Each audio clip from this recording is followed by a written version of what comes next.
Entonces estábamos hablando del proceso de decolonización, ¿no? Ahí mientras me caía me puse a buscar la parte del libro que les quería leer, que es un libro que no recuerdo si se lo mostré, digamos, en la clase anterior. Vamos a ver si les puedo mostrar ahora la portada del libro, que es este. Ahí anda mi gato allá atrás, que anda jugando, y se ve ahí al lado del libro. Artemis de dice. Ya. Eh, bueno, un libro entonces que se llama Descolonizar la mente de Ngugi wa Thiong'o. Eh, Les voy a leer una partecita, digamos, de lo que plantea, digamos, el autor, digamos, sobre lo que tiene que ver obviamente, con el proceso de colonialismo y de decolonización, pero en relación a la importancia que tiene el lenguaje, ¿ya? Acá dice, ¿qué hizo con nuestros niños y niñas la imposición de una lengua extranjera? El auténtico fin del colonialismo era controlar la riqueza de los pueblos, lo que producían, la forma en que lo hacían y cómo se distribuía. Controlar en todas palabras todo el ámbito del lenguaje de la vida real. El colonialismo impuso sobre la producción social de la riqueza a través de la conquista militar y la consiguiente dictadura política. Pero su área de dominio más significativa fue el universo mental de los colonizados, el control a través de la cultura, de cómo las personas se percibían a sí mismas y su relación con el mundo. El control político y económico no puede ser total ni efectivo sin el dominio de las mentes. Controlar la cultura de un pueblo es dominar sus herramientas de autodefinición en relación con los otros. Para el colonialismo, esto implicaba dos aspectos del mismo proceso: la destrucción o la infravaloración deliberada de la cultura de un pueblo, su arte, danzas, religiones, historia, geografía, educación, oratoria y literatura.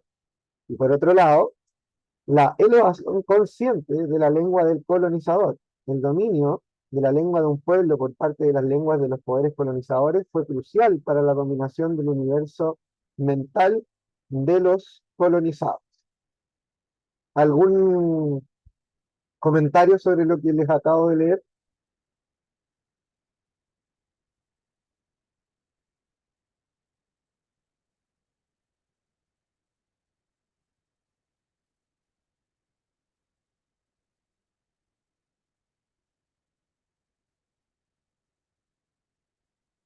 No, ya.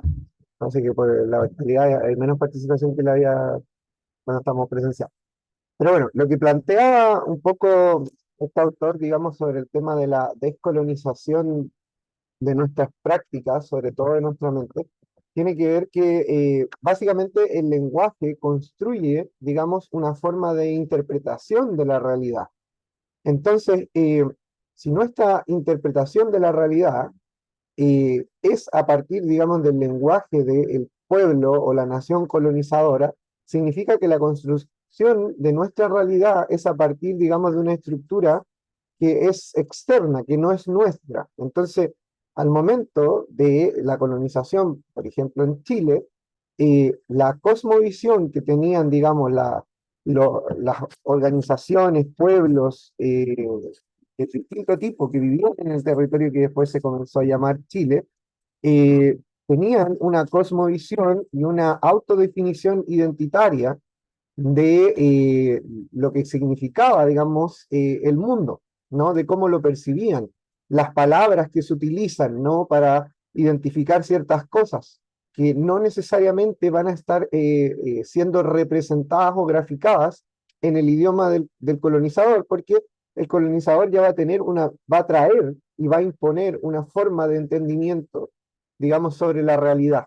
Entonces, muchas de esas palabras no están conceptualizadas dentro de el lenguaje del pueblo colonizador, ¿no? Entonces, la importancia en el fondo de rescatar los elementos precolombinos, como se dice, o precolonizadores, va en tratar de rescatar cuál es la cosmovisión que existía, digamos, en el continente frente a la propia realidad, lo que tenían los mayas, por ejemplo, los incas, mapuches, huilliches, etcétera, ¿no?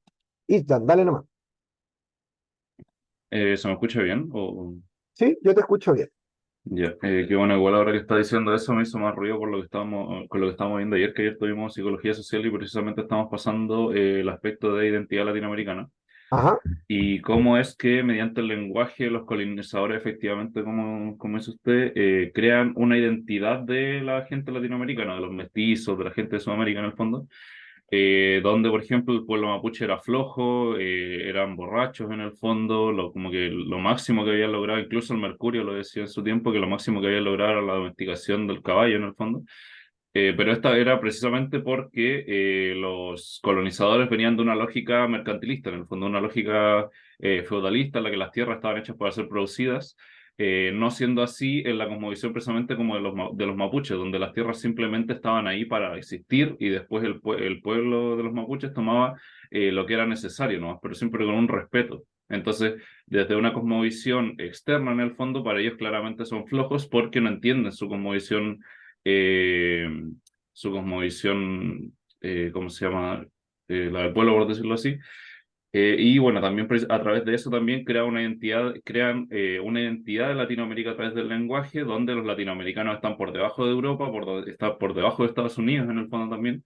Eh, y bueno, precisamente lo que llamamos ahí, también estamos viendo el tema de la decolonización del pensamiento y es como empezar a entender que Latinoamérica no está por debajo de nadie, simplemente que no, hasta ahora nunca hemos creado en el fondo, o sea, y como que hacer el cambio de empezar de dejar de replicar y empezar a crear desde Latinoamérica. justamente, ¿no? Justamente. Muchas gracias, Ilden, ahí por complementar, digamos, lo que estaba comentando. Claramente el español, en nuestro caso, en gran mayoría va y genera ciertas características a partir de la visión que tiene del mundo, o sea, esa visión extractivista también, ¿no? En el fondo de lo que también trae la religión en sí misma, ¿no? De que el humano está sobre la naturaleza y la tiene que explotar, que lo habíamos visto también en la clase anterior y que eso claramente es una cosmovisión, digamos, europea, no es una cosmovisión originaria de acá, ¿no? Donde en realidad la conexión con la naturaleza, con el reino animal, con el reino vegetal, con la tierra, como se dice, ¿no? Con la Pachamama, eh, es mucho más cercana, ¿no? Y de hecho creo que es bastante complejo entenderlo para la mente colonizada, que colonizó, y también para las mentes que hemos sido colonizadas, ¿no? Como que también tenemos que hacer un trabajo, porque el trabajo es la descolonización de esa estructura del colonizador, por eso es descolonizar la mente, para poder entender cuál es la lógica en la cual se concibe el mundo desde Latinoamérica. Y creo que aún así, independiente, digamos, de todo el perverso trabajo, digamos, de colonización, hay ciertos elementos no generales, pero que se mantienen en gran parte de la población que sí tienen una connotación diferente, donde la naturaleza para muchas personas también tiene juega un papel bastante relevante, ¿no? Claro, eso se utiliza también para términos también más peyorativos, ¿no? Como que la gente es como lo que decíamos también la semana pasada, que la gente es hippie, porque en realidad como que lo que prima es como lo teórico por sobre, digamos, lo emocional, por sobre lo que es la conexión con la naturaleza, ¿no? Pero bueno, eso son cosas y replico lo que dice Ethan, en el fondo que hacen, digamos, que en las últimas décadas en el continente se empieza a decir, ya, dejemos de copiar o hacer lo que se hace en otro lado y empecemos a hacer lo propio, ¿no? Y eso es lo que tiene que ver con el título de esta última unidad, como de las utopías del sur, sino es como dejemos de replicar este pensamiento, dejemos de, eh, eh, ¿cómo se llama? Como seguir formando una distopía de nuestra sociedad, porque esa distopía no necesariamente es nuestra, sino que es impuesta, ¿no? Así que, el autor, digamos, que les decía que es en Ngugi wa Thiong'o, es de origen de Kenia, ¿ya? Por si alguien lo quiere buscar después. Está bien interesante el libro, la verdad, les digo. Bien, bien interesante, me ha hecho cuestionar varias cosas. Bueno, y ahí lo que habíamos revisado en la clase anterior también, entonces lo que planteaba Silvia Rivera Sopusicán, sobre el tema, digamos, de esta identidad mestiza, ¿no? Que tiene, pareciera un componente, ¿no? De buscar, digamos, o parecerse al colonizador o en contrariedad, en el fondo, tratar de parecerse, digamos, a el indígena originario, ¿no? Y que hablaba, digamos, lo importante, en el fondo, de apropiarse del primer proceso, según lo que ella nombraría, el apropiarse, digamos, de esta identidad mestiza, entenderla, y de ahí, en el fondo, buscar la transformación de esta identidad, ¿no? Y no quedarse, digamos, atrapado en esta búsqueda, digamos, que es imposible, ¿no? Porque no se va a poder ser ninguno de los anteriores. Que Bueno, ahí teníamos eso. Y lo que nos había quedado pendiente entonces para la clase del día de hoy es la propuesta, digamos, que hace María Galindo, que es la que vemos acá en pantalla, que es una activista, digamos, boliviana. Em, digamos, ella, como sale acá, digamos, fundadora, digamos, de una colectiva, digamos, en Bolivia que se llama Mujeres Creando, que tiene distintas líneas de acción, dentro de las cuales también está la producción, digamos, de teoría, de escritos, de libros, digamos, que se difunden de distintas maneras, pero también en el campo de lo académico. Y que fue uno de los libros que les dejé, digamos, para lectura, algunos capítulos de los cuales vamos a hablar, ¿no? Para quienes no lo leyeron, para quienes lo leyeron pueden ir preguntando si tienen dudas, pero y vamos a plantearlo. Entonces, dos de los planteamientos, digamos, que tienen que ver, digamos, con o la creación, destrucción al mismo tiempo, ¿no? El otro día los que estuvieron ahí en la clase de teorías del sistema, cuando hablaba del principio de transformación desde el psicoanálisis, tiene que ver un poco con esto, un poco destruir, un poco crear, ¿no?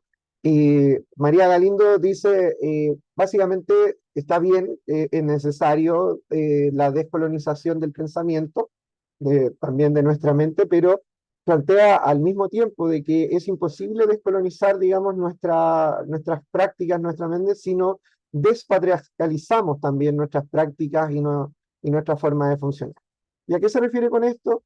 Es que básicamente ella lo que relata, digamos, en este texto y en varios más, tiene varias columnas de opinión, etcétera, es que el patriarcado, digamos, y su reflejo cotidiano, que es las prácticas machistas, ¿no?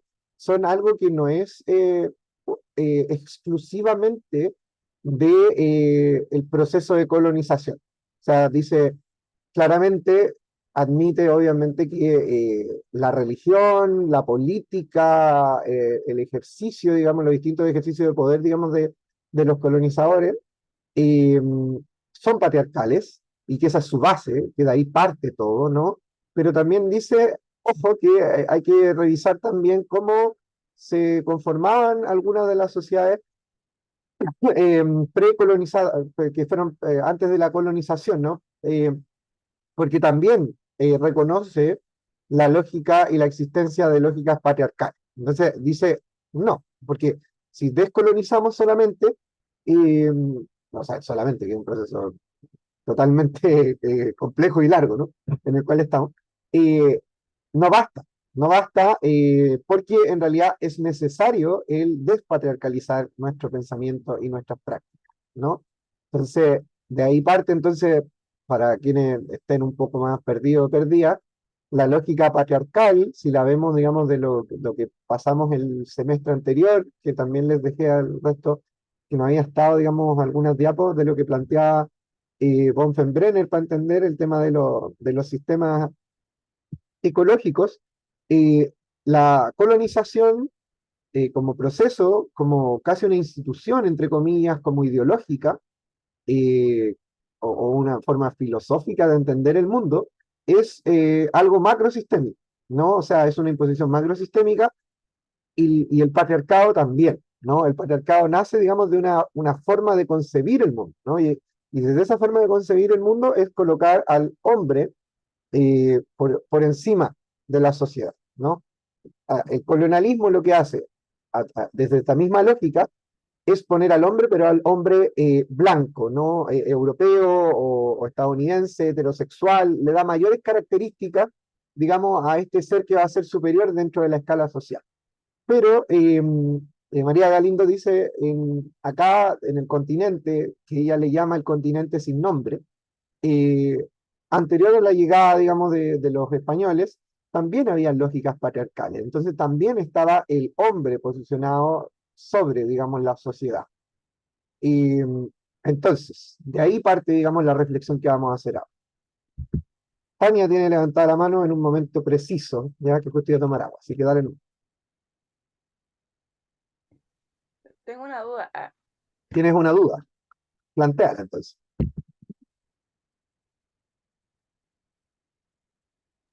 Dame un segundo que la tengo que reformular. Reformúlala entonces, mientras yo tomo agua.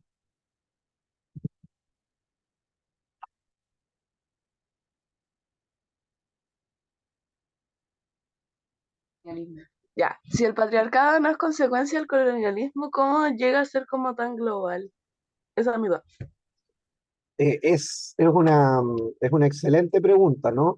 ¿Cómo llega a ser, digamos, el patriarcado una lógica tan macrosistémica si no es necesariamente un resultado, digamos, de una lógica colonialista, ¿no? Es interesante cuestionárselo, ¿no? El otro día también leyendo otro texto, que es, a ver, déjenme buscarlo, que también lo andaba trayendo, digamos, en los viajes, se me cayó, se me desarmó todo, no sé, que se llama, el texto se llama América Mestiza, el país del futuro. Lo voy a mostrar al tiro.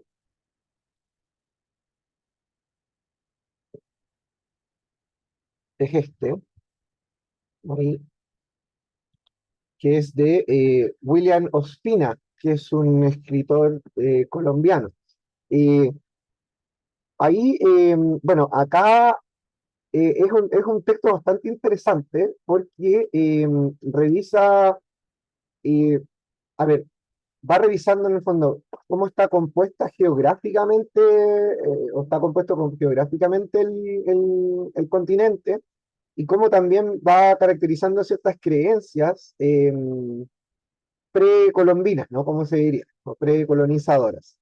Y ahí plantea como ciertas, como mitos, digamos, espirituales, donde también, en el fondo, se dan algunas creencias, en el fondo, donde posicionan, digamos, al hombre por sobre, digamos, la estructura social. Para cómo responder, digamos, lo que plantea la Tania es difícil. Debo decirlo, es difícil porque creo que no tenemos como una respuesta sólida, contundente, digamos, y única frente a eso, porque la creencia, digamos, antes de los cuestionamientos, no solamente de la María Galindo, ¿no? Sino de distintas mujeres, sobre todo a nivel, no sé si mundial, pero sí sobre todo en países, digamos, que fueron víctimas de las colonizaciones, eh, han reflexionado sobre eso, al momento de indagar, por ejemplo, ciertas tribus, ciertos lugares, digamos, y darse cuenta de que funcionaban estas lógicas.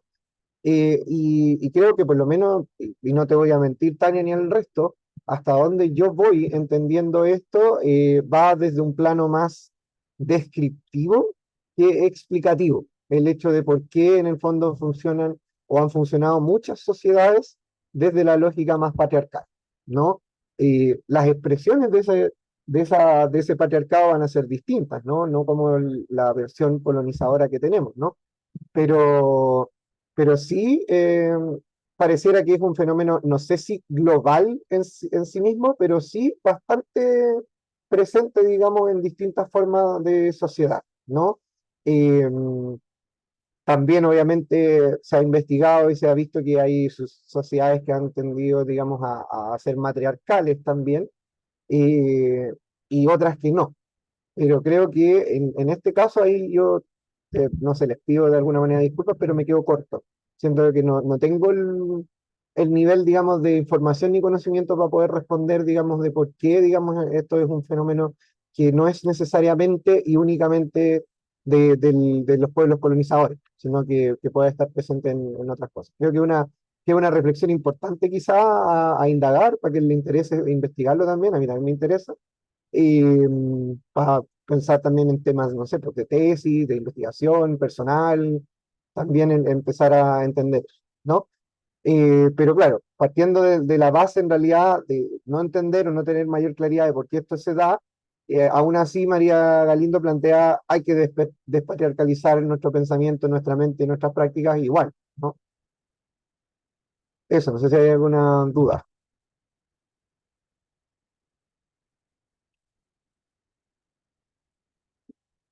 Bueno, acá en la imagen que están viendo en este momento, hay un rayado, digamos, que también son distintos rayados que hace, digamos, esta organización en La Paz, Bolivia, que es donde se ubica, y que están con distintos mensajes, ¿no? De mensaje, digamos, como es una organización, se nombra a sí misma como una organización de feminismo radical latinoamericano, o del sur del mundo, como dice ahí, y van pintando en distintos lugares, digamos, estas consignas, ¿no? Que llevan, digamos, a la reflexión y la transmisión de un mensaje, ¿no?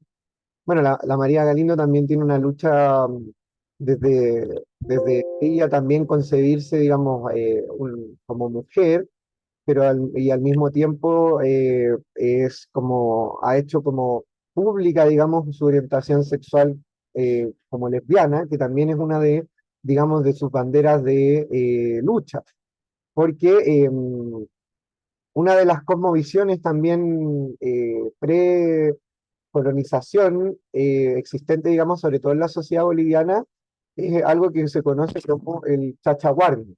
Déjenme buscar bien el concepto para no decirlo mal, perdón. Bueno, y esta concepción del chachahuarmi considera, digamos, porque es un concepto en quechua, la existencia, digamos, de una dualidad eh, en las personas, en los humanos, ¿no? De manera complementaria. Entonces ve, digamos, al hombre y mujer como seres complementarios, ¿no? Que básicamente es una forma, a ver, distinta, pero no tan alejada, digamos, de la lógica más heteronormativa, ¿no? Y una de las pugnas, digamos, que tiene la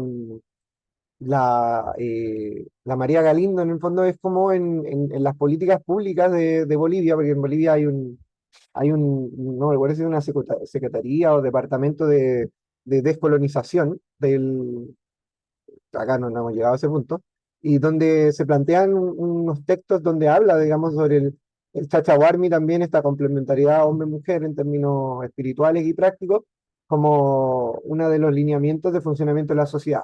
Y ella, digamos, es bien crítica frente a eso porque claramente, obviamente, tiene una lógica más heteronormativa. O sea, ahí hay otras de las pugnas, digamos, en ese sentido. ¿Ya? Vamos con algunas citas de Galindo para entender desde dónde se para. Dice, entonces, entendemos el feminismo como el conjunto de luchas y rebeldías que las mujeres, tanto individuales como colectivas, para enfrentar y desobedecer los mandatos patriarcales. Luchas acontecidas en todas las culturas, sociedades, regiones y tiempos. Cuando hablamos de feminismo, hablamos por eso de un fenómeno planetario. No hay sociedad, cultura ni religión donde no haya feminismos. Y bueno, esto responde, digamos, y siguiendo también la pregunta que hizo Tania, eh, a la lógica de visualizar la existencia en el fondo de esta patriarcalización de la sociedad, por lo cual a sociedad patriarcal, plantea Galindo, nace como una forma de resistencia, de rebeldía, digamos, los feminismos, ¿no? Vamos a seguir. Plantea entonces, la idea de la que partimos es diferente porque implica responsabilidad del desarrollo teórico con una matriz de pensamiento propia, con horizontes y bases teóricas que partan del análisis de nuestros propios procesos históricos, cuestionar una vez más esa división tan recurrente que se hace entre activistas y teóricas, una división que vacuna la teoría como consecuencia política en las calles y amputa la acción de las calles como una vocación utópica y de una mirada profunda, ¿no?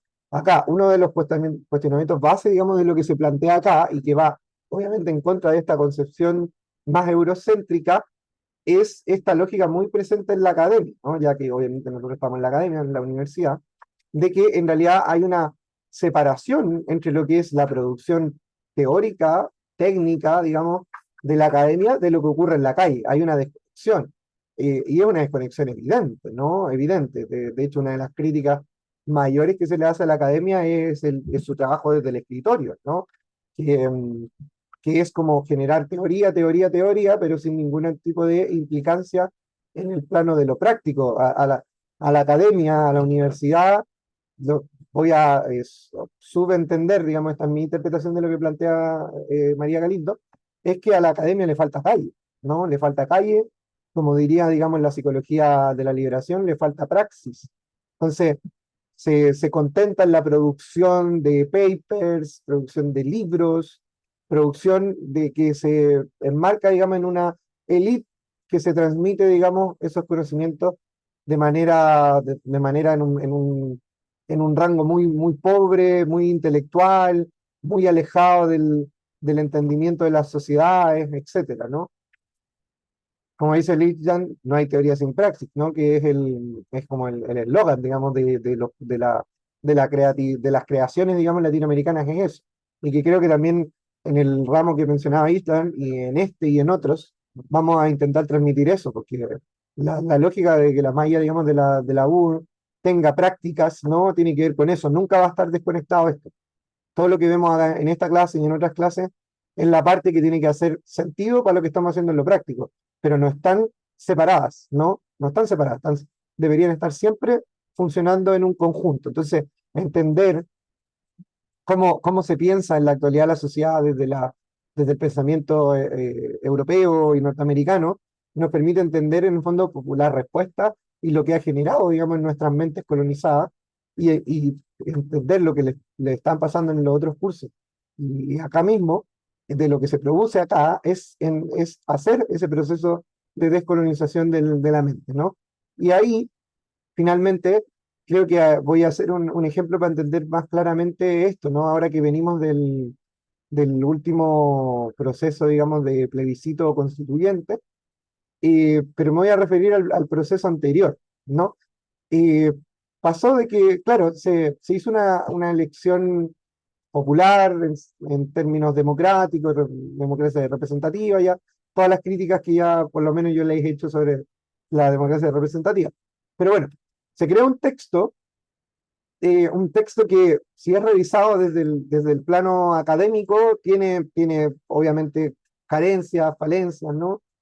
Pero, pero un texto que analizado de manera interna y también de manera externa por distintas figuras, digamos, a nivel global, se hablaba de un texto, digamos, que era una constitución muy avanzada en términos sociales, ¿no? Porque incluía muchos derechos, incluía un cambio también en cierto punto, digamos, sobre el contacto, por ejemplo, con la naturaleza, con los animales, la cosmovisión también, por ejemplo, que partía, digamos, en el artículo número 1 que hablaba de un Estado plurinacional, ¿no? Que en Bolivia se concibe así, ojo, pues, en relación a María Galindo, acá se planteaba eso, pero, y aquí es a lo que voy a ir de la desconexión de la academia, digamos, con la praxis, con la calle misma, ¿no? Es que en Chile, el trabajo, digamos, de un Estado colonizador como el chileno, ha hecho que en realidad las tribus, los pueblos,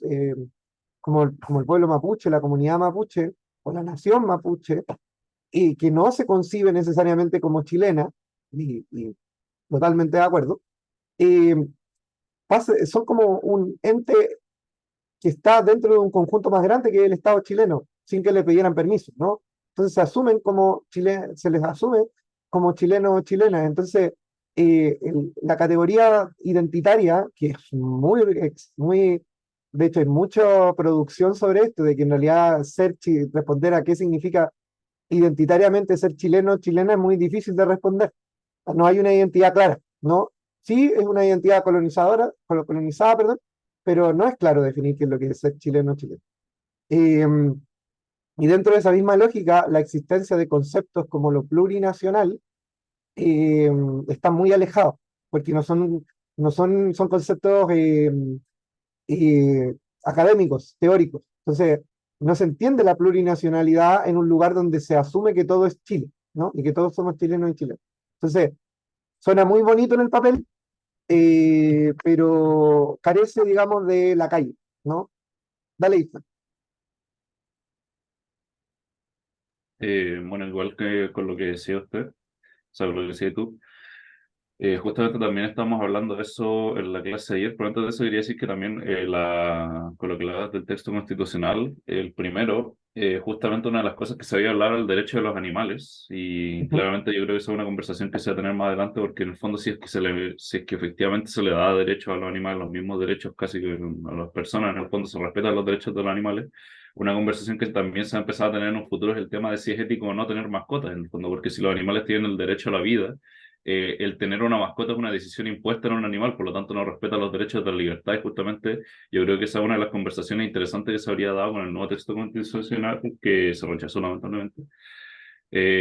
Y otra de las cosas en el fondo que quería decir que era justamente lo que estábamos hablando ayer también en la clase es que ahora en el sur se están empezando a hacer educación plurinacional como con el pueblo mapuche, en el fondo se está empezando a enseñar mapudungún y no sé, bueno, no sé cómo estará avanzando eso, si es que ya se empieza a enseñar la historia del pueblo mapuche más a fondo, las costumbres y todo eso, pero también una de las cosas que salió ahí precisamente era que con la inmigración en el fondo, yo personalmente creo que de ahora a unos 5 años, por ejemplo, eh, de aquí a unos 5 años, por ejemplo, una de las conversaciones que también va a estar en el fondo es la educación en cuanto a a personas migrantes, en el fondo, o sea, a medida que aumente la población venezolana, la población colombiana, la población haitiana, en el fondo también en la educación va a tener que hacer una adaptación para incorporar culturas distintas, historias distintas, porque de lo contrario, o sea, bueno, ahí puede que ocurran dos cosas en el fondo, que una es la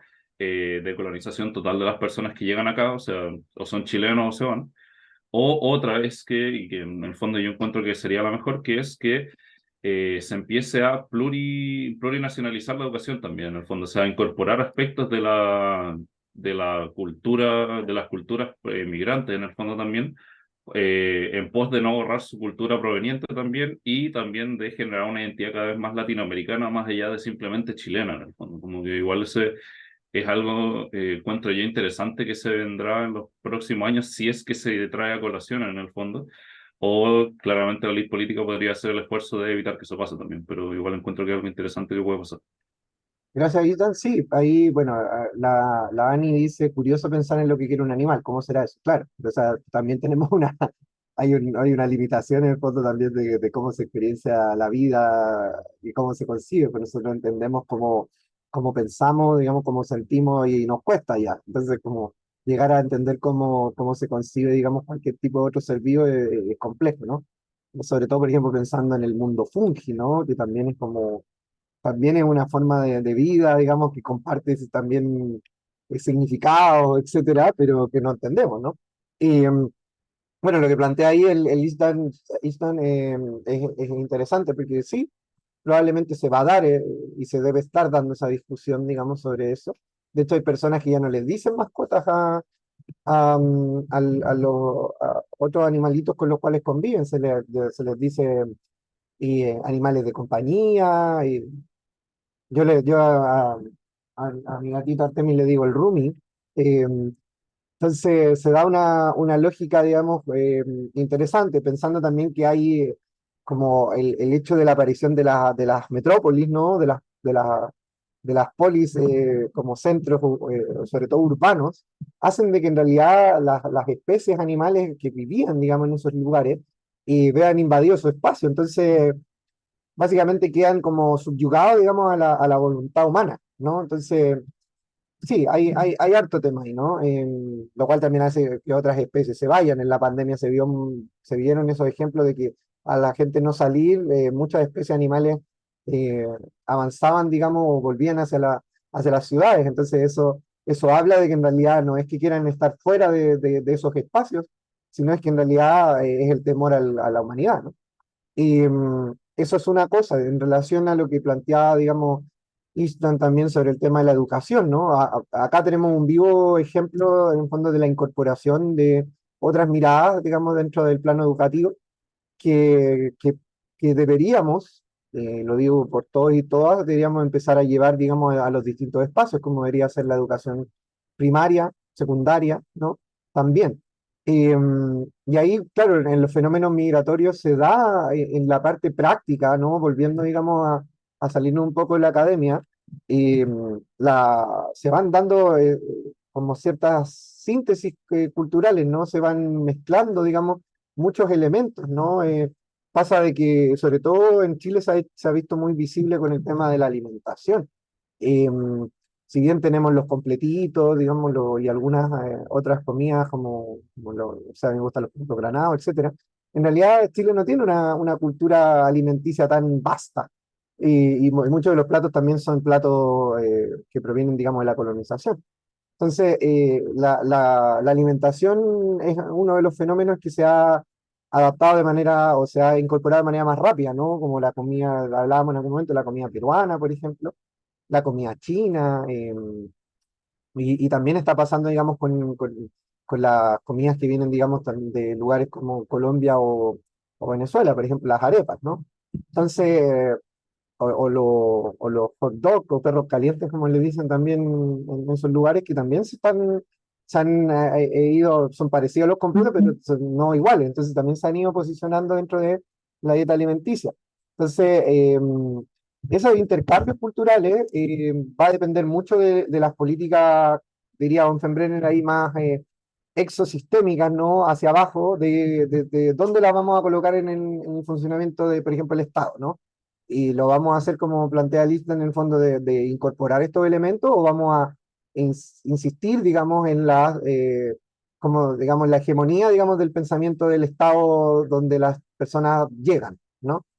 Porque definir qué es ser chileno o chilena, si ya era difícil, ahora es mucho más complejo, porque al momento de que los fenómenos migratorios se vuelven más comunes, también las personas, en el fondo, se van armando, digamos, y van naciendo personas que tienen origen étnicos distintos. Entonces la composición ya, eh, digamos, más como corporal de las personas también cambia. Entonces, es interesante, es una discusión bastante interesante en las que se plantean ambas, ¿no?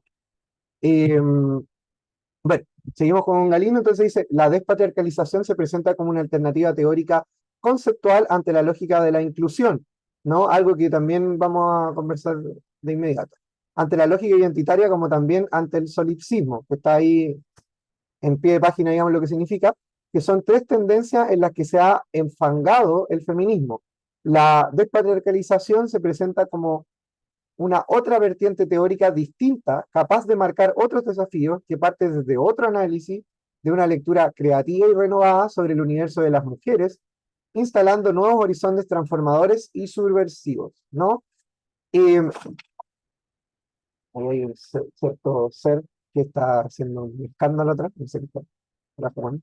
Ya. Y, interesante porque me recuerdo el semestre pasado con una discusión sobre el concepto de inclusión, que es otro de los conceptos a discutir en la actualidad, porque básicamente la inclusión como concepto, como práctica, ¿de dónde nace? ¿Qué es lo que implica, no? Lo que discutíamos el semestre pasado para quienes no estábamos era como en realidad si la inclusión realmente cambiaba las lógicas de funcionamiento del sistema o no, o era una forma más maquillada, más estética de perpetuar lo mismo. Es como antes de decirle anormal, como decía Foucault, ahora lo llamamos neurodiversidad, neurodivergencia, inclusión, le damos conceptos, digamos, pero mantiene ciertas lógicas discriminatorias, excluyentes. Entonces, desde ahí, Galindo entonces plantea de que la despatriarcalización es un fenómeno que va a ir en pugna, va a luchar contra el concepto de inclusión, porque en realidad la inclusión no sirve de nada si no hay tampoco un proceso de despatriarcalización. La despatriarcalización entonces y el Estado. Dice, se dan por fuera del Estado, por fuera del aparato jurídico, creando un tejido social no jurídico, no institucional. Aquí les recuerdo algo que había comentado en la clase anterior, en el fondo de que Galindo y Mujeres Creando y varias otras organizaciones se plantean como organizaciones que están fuera del Estado, ¿no? Que tienen una pugna contra el Estado.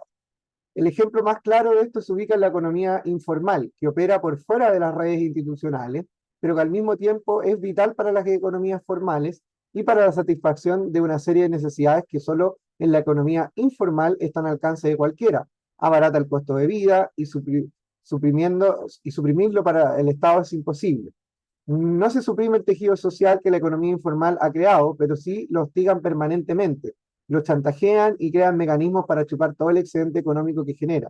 Por ejemplo, a través de la bancarización del movimiento económico que generan todas las mujeres como comerciantes, ¿no? Entonces, existe esta lógica de parte del Estado de coaptar, ¿no? De hacerse propio, digamos, las formas que empiezan a tensionar la institucionalidad, ¿no? Cuando hablamos de esta economía informal, a lo que se refiere en términos de algunos ejemplos de María Galindo tiene que ver con todo lo que es como lo que conocemos como el comercio ambulante, las ollas comunes, todo este tipo de organización que está fuera del Estado, que no tiene que ver con el pago de impuestos, en el fondo, que no tiene que pedirle permiso al Estado para funcionar. Recuerden de que en la dictadura había una persecución importante de parte del Estado, en ese caso un Estado, digamos, dirigido por militares, ¿no? Y bueno, parte de la sociedad civil, sobre las ollas comunes. Por qué creen ustedes que las ollas comunes eran perseguidas en la dictadura? A ver si alguien lo sabe o se lo... Porque unía a la gente. ¿Por qué qué? Unía a la gente. ¿Unía a la gente? Sí. Ya, sí, pero un poco más allá de que solo unirla.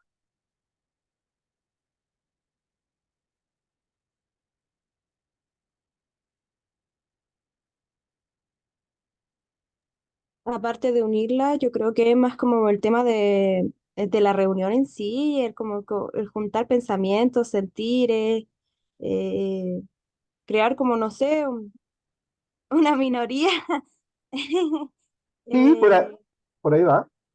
una minoría, claro, pues pasiva, todo eso. Yo creo que desde eso nace algo más grande, pues, eh, una inconformidad que tiene que ser arreglada. Justamente, ¿no? Sí, por ahí va. Gracias, Ani. Estaba Angie también parece que tenía, o no me acuerdo quién más estaba con la mano levantada. Bueno, si no, el Island tiene la mano levantada, vale.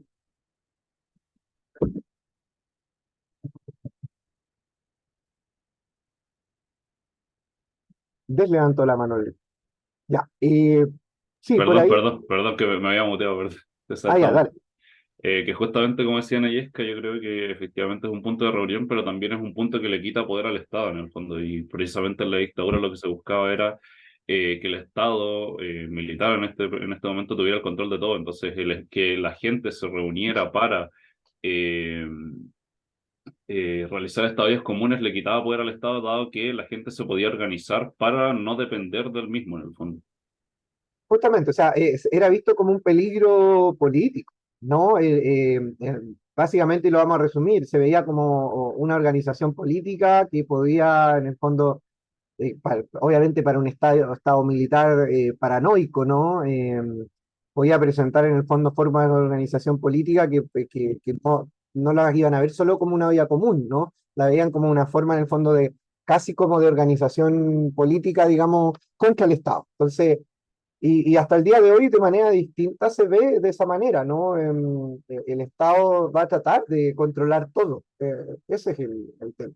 Y no estoy hablando acá del libre mercado, digamos, ojo, porque alguien me va a decir, no, el Estado no tiene que participar y todo, no me estoy poniendo en mi ley, ¿no? Me estoy poniendo desde otro lado, ¿no?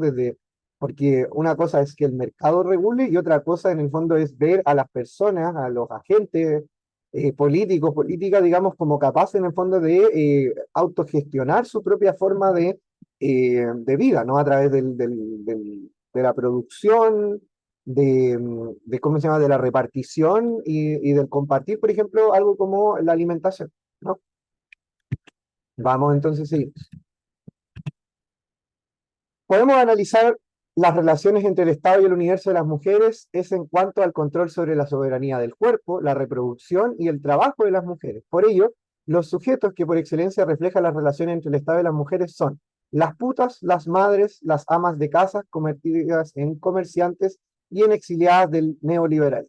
Entonces, acá Galindo lo que hace es un trabajo, en el fondo, de ver ciertas como roles que se les da a las mujeres dentro del funcionamiento del Estado, o desde el Estado y desde el otro lado, como indicadores de cómo el Estado controla o intenta controlar, digamos, a las mujeres a través de su corporalidad y también a través de sus prácticas cotidianas. Entonces, por ejemplo, habla, y esto es algo que creo que casi innegable, no, por ejemplo, cuál es el rol de las amas de casa o de las personas que se dedican, digamos, a la administración de los distintos hogares, cómo en realidad es una, y sobre todo, por ejemplo, el tema de la crianza, etcétera, que ahora el gobierno actual, digamos, ahora lanzó, por ejemplo, una ley, digamos, sobre el tema del cuidado y del teletrabajo para las personas que tienen hijos o hijas de cierta edad, ¿no? Que pareciera alguna más, pero no me voy a meter ahí. Que da de alguna manera cierto reconocimiento a ese otro trabajo, que es un trabajo, como se dice, que no tiene un salario, no tiene un pago, pero que es gran parte, digamos, de la cotidianidad de muchas, sobre todo mujeres, ¿no? Y lo mismo, digamos, con el tema de cómo la violencia a partir de, por ejemplo, no visualizar las figuras de cuidado, que ahora se está dando, ¿no? Sobre todo, por ejemplo, con lo que pasa con ciertas enfermedades degenerativas, crónicas también, ese rol del cuidado que en general queda para las mujeres, repito, también lo que tiene que ver con la maternidad, ¿no? Por ejemplo, ¿qué pasa con el tema y que ahora se ha visto con lo que tiene que ver con estas leyes, digamos, de las pensiones alimenticias, ¿no? En relación a este concepto de los papitos corazón, ¿no? Porque básicamente el reclamo de los feminismos, ¿no? Es como el Estado se eh, no escucha y no ve, ¿no? Que en realidad hay una forma de violencia en el hecho de que los hombres no se hagan cargo ni de la crianza, ni tampoco de manera económica, en fondo, de sus hijos e hijas, ¿no? Y acá creo que sería interesante eh, que analicemos, digamos, por ejemplo, lo que plantea las tesis, ¿no? Este grupo que plantea esta performance que se hizo muy conocida a nivel global, ¿no? Porque esta performance que arman, ¿no? Es obviamente muy política y es muy crítica hacia el Estado y su rol sobre las mujeres, ¿no? ¿Se recuerdan en lo que estoy hablando, no? Lo voy a buscar, ¿no?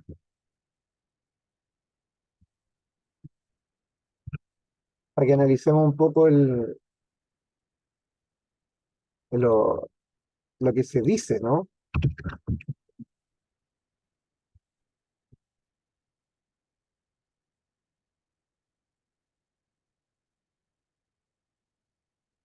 Porque hay una referencia directa, digamos, hay un remix. ¿Ustedes están viendo la pantalla todavía se ve la presentación? Se ve de la la presentación. presentación. Se ve la presentación. Ya, entonces me voy a cambiar para representar. Vamos a cambiar y vamos a colocar un poco entonces la letra, digamos, de La culpa no era mía. Ahora se ve el YouTube. Y Ya, vamos a colocar un poco. El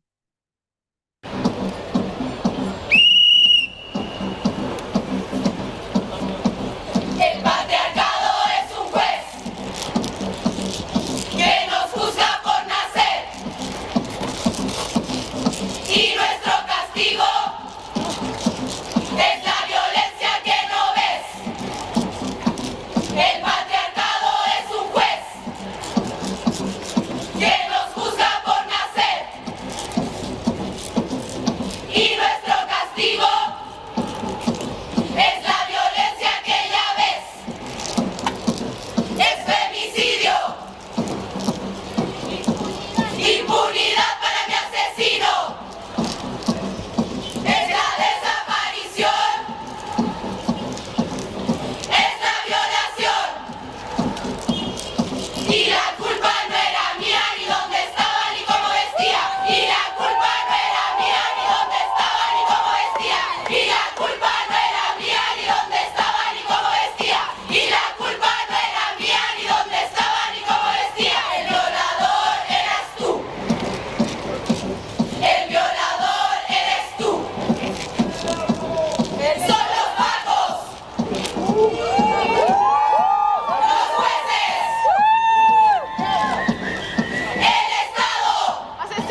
Dame un segundo para volver a la presentación. ¿Algún comentario sobre cómo podemos ir cruzando, digamos, lo que plantea, digamos, esta teoría de la despatriarcalización con esta como acción colectiva, digamos, de las tesis?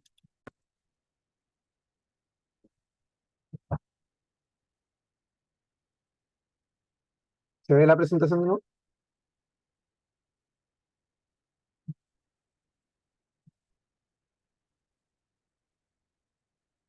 Sí, me dice que temas. Y bueno, ahí, volviendo, digamos, a lo que plantea entonces María Galindo, vemos un ejemplo palpable, digamos, de dos realidades de lo que ella plantea, ¿no? Primero, esta lógica en el fondo de lo que tiene que ver con el activismo en lo teórico, ¿no? Porque básicamente lo que se plantea acá desde las tesis, ¿no? Es una acción colectiva que está pensada, digamos, en una crítica potente hacia el Estado, ¿no? Todo lo que se nombra ahí tiene que ver con el Estado. Entonces, lo que se dice acá, o lo que se plantea desde María Galindo y también desde las tesis en El violador eres tú, ¿no? O La culpa no era mía, no me acuerdo cómo se llamaba bien, eh, es que el patriarcado es preexistente al Estado, pero el Estado se basa en una visión patriarcal. Entonces, como se basa macrosistémicamente en una visión patriarcal, el Estado es patriarcal, ¿no? Es una representación, digamos, del patriarcado. Entonces, por lo mismo, todas las instituciones del Estado van a ser patriarcales, ¿no? Entonces ahí es cuando se tensiona, digamos, a los jueces, a la policía, al gobierno o al presidente de turno, porque básicamente el Estado va a ser patriarcal y colonizador. Por lo mismo, no vamos a ver diferencias en términos, a ver, por ejemplo, colonizadores con lo que tiene que ver con el pueblo mapuche, entre Bachelet con Piñera o con Boric. No vamos a ver que el Estado insiste, digamos, en la violencia hacia el pueblo mapuche, ¿no? Porque el Estado es del colonialismo. Y vamos a ver que independiente del el tipo, digamos, de gobierno que administre en el Estado, van a seguir existiendo lógicas patriarcales porque está basado en eso, ¿no? Y ahí es importante entonces cómo se refleja a partir, digamos, de la no existencia de leyes en el Estado para castigar o para sancionar o para, ¿cómo podríamos decir?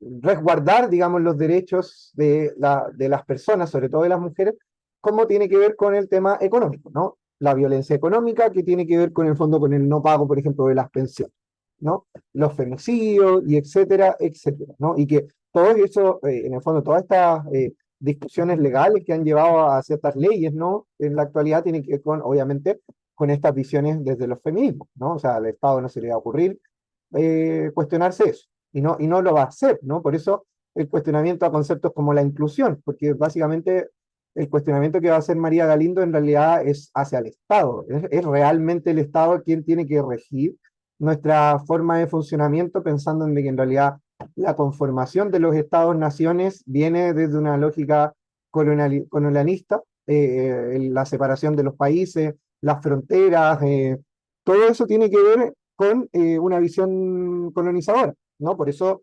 Europa se repartió, digamos, distintos lugares del mundo, sobre todo África, ¿no?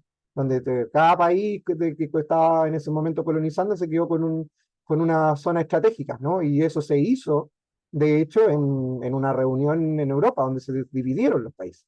Entonces, toda esa lógica de los estados-nación no es una lógica, digamos, auténtica, digamos, de esta parte del. Seguimos.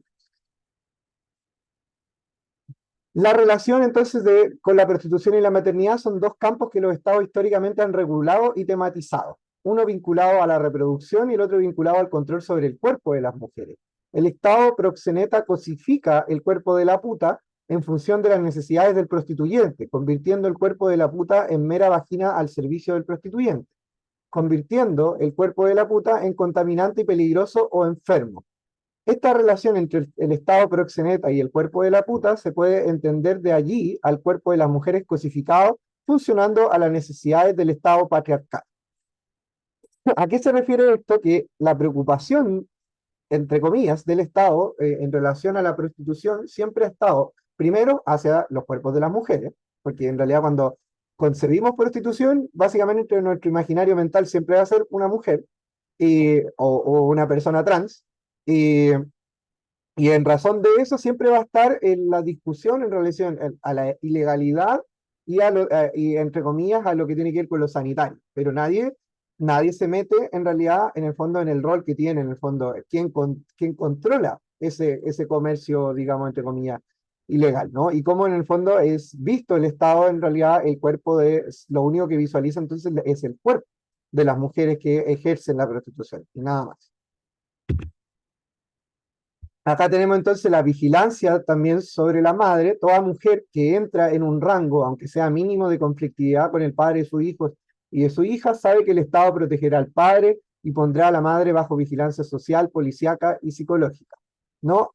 Y acá podría entrar en discusión el hecho de que en realidad alguien podría decir, que espero no, que en general cuando hay separación, en general las madres son quienes quedan con los niños y niñas, no se refiere a esto, ¿no? Se refiere al hecho de que el Estado, al no tener legislación de protección, digamos, hacia, digamos, el rol de cuidado, de ama de casa, de la pensión alimenticia, en el fondo eso es lo que hace que el Estado se ponga de parte, digamos, de el hombre, ¿no? Y esto me recuerda mucho también lo que pasaba hace, no sé, hace tanto tiempo, ¿no? De que era esta discusión social que se da, por ejemplo, sobre la imagen de Violeta Parra, ¿no? Que creo que tiene que ver mucho con esta lógica patriarcal desde parte del Estado y que se transmite, digamos, dentro de nuestro cotidiano.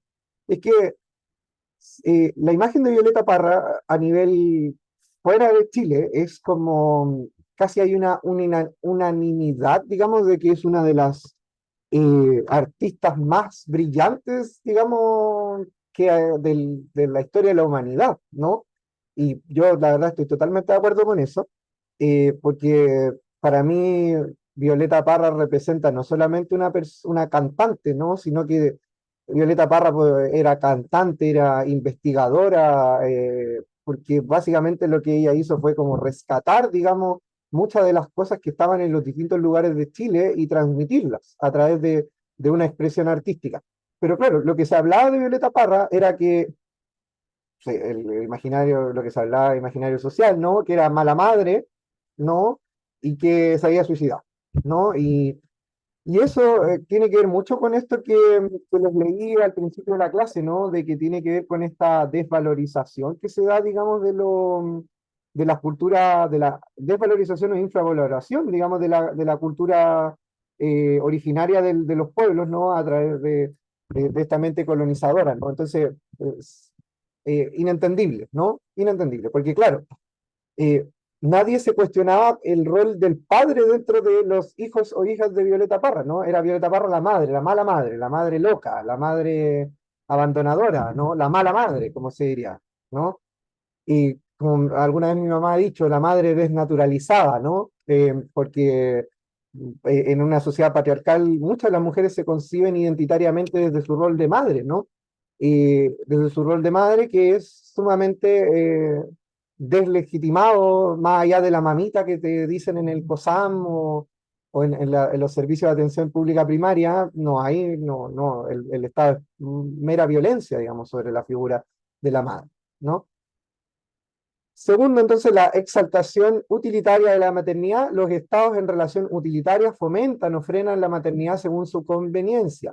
Todos los estados exaltan la función materna, la maternidad y a las madres al punto que se simboliza a la patria como madre. Claro, hay una exaltación desde el plano, digamos, de lo dialógico, pero no desde el plano de lo práctico. De hecho, esto también cuando estuve leyendo este texto me recordé, por ejemplo, lo que tiene que ver con cuando se han dado procesos, por ejemplo, ¿cómo se llama?, de control sobre la natalidad. Eh, por ejemplo, en lugares como eh, más poblados, ¿no? Como en Japón, China, etcétera. Y en realidad, ¿cómo se controlan los cuerpos de las mujeres en relación a la maternidad? ¿Cuántos hijos o hijas vas a poder tener o no? Entonces, hay un tema, porque la natalidad, en este sentido, desde el Estado patriarcal, está en función de cuántas personas necesitamos. Y cuántas personas necesitamos va a estar en función de una lógica económica. Entonces, ¿cuánta mano de obra necesitamos? ¿Y cuánta mano de obra barata necesitamos? Entonces, una de las cosas que se ha discutido en en la última década, yo creo, sobre todo sobre los fenómenos migratorios, tiene que ver con el envejecimiento de la población en Chile y la baja de la natalidad. Entonces, cómo la población migrante le sirve en ese sentido al Estado, porque las personas migrantes, no todas, no obvio, eh, no tienen, tienen mayor tasa de natalidad. Y lo que se necesita en un Estado que se está envejeciendo, en un país que se está envejeciendo, es tener mayor, digamos, población joven, porque necesito mano de obra, que es lo que básicamente le ocurrió a ciertas partes de Europa, ¿no? Que empieza a envejecer la población, por lo cual los fondos, digamos, para la mantención de su población se van agotando, hace que los estados se endeuden, por lo cual necesitan, en el fondo, mano de obra que permita darle vuelta al sistema para que el sistema no se desarme. Sistema, obviamente, armado desde esta misma ley. Negación, entonces, de conflicto alguno entre el Estado y las mujeres. Esto está citado textual también. La esquizofrenia estatal en su relación con la mujer está presente en una serie de fenómenos sociales, pero donde con mayor claridad se ve es en la violencia contra las mujeres. Todos los estados se declaran enemigos de la violencia contra la mujer y protectores de la mujer. Claro, pero claramente son a lo que se refiere simbólicamente es que el Estado ve la violencia de la mujer como un conflicto individual. O sea, es una violencia que ejerce un hombre, digamos, sobre una mujer, pero el Estado no lo ve como algo, como parte de su propia creación. Entonces, a lo que se refiere como esta esquizofrenia estatal es como esta disociación, escisión que hace el Estado sobre que la violencia o el machismo es algo que es de los sujetos y no de una creación estatal. Y no se hace cargo de, en el fondo, lo que es la propia propiciación de el Estado de esto, ¿no? De que en el fondo el violador eres tú, refiere a que en el fondo es el Estado el que genera la violencia y que obviamente no se hace cargo de eso. A eso es lo que se refiere Galindo Moreno de la opinión. Vamos con una próxima, dice, las mujeres no existimos, la omisión de las mujeres del panorama político, los estados tratan sus temas centrales bajo una lógica masculina, masculinista y machista, donde solo los hombres existen y las mujeres son omitidas del mapa político y social. Masculino porque está protagonizado por hombres, masculinista porque está constituido por la interlocución exclusiva entre hombres, y machista porque está dirigido a garantizar los intereses y privilegios masculinos en cualquier sociedad. Y acá lo que se plantea también Galindo es que por más allá de que los aparatos estatales vayan entre una manera abriendo la posibilidad de participación de las mujeres dentro de, el Estado, ¿no? Teniendo estas paridades de género, para Galindo no tiene un sentido trascendental si la lógica detrás de eso va a tener que ver con perpetuar el poder masculino. Da lo mismo si tienes 5 mujeres y 5 hombres, porque básicamente la lógica va a ser sobre el dominio del hombre sobre la mujer. Entonces, el número no va a importar desde esa lógica. Aquellas mujeres que forman parte de los aparatos estatales se comportan bajo el mismo esquema de valores, en ningún caso hayan relación entre su condición de ser mujeres y el puesto que ocupan. Según Lenin, el Estado es siempre la expresión de las relaciones de poder, es la expresión de hegemonías históricas y en ese contexto el Estado es estructuralmente patriarcal. Si el Estado es un instrumento del patriarcado, si una de las formas de estructuración del poder patriarcal es el Estado, plantearse la despatriarcalización del Estado no pasa por el de ser un absurdo al servicio del propio patriarcado y del propio Estado. Voy a repetir esa última parte. Si el Estado es un instrumento del patriarcado, si una de las formas de estructuración del poder patriarcal es el Estado, plantearse la despatriarcalización del Estado no pasa de ser un absurdo al servicio del propio patriarcado y del propio Estado. ¿A qué creen que se refiere con esta frase, Galindo?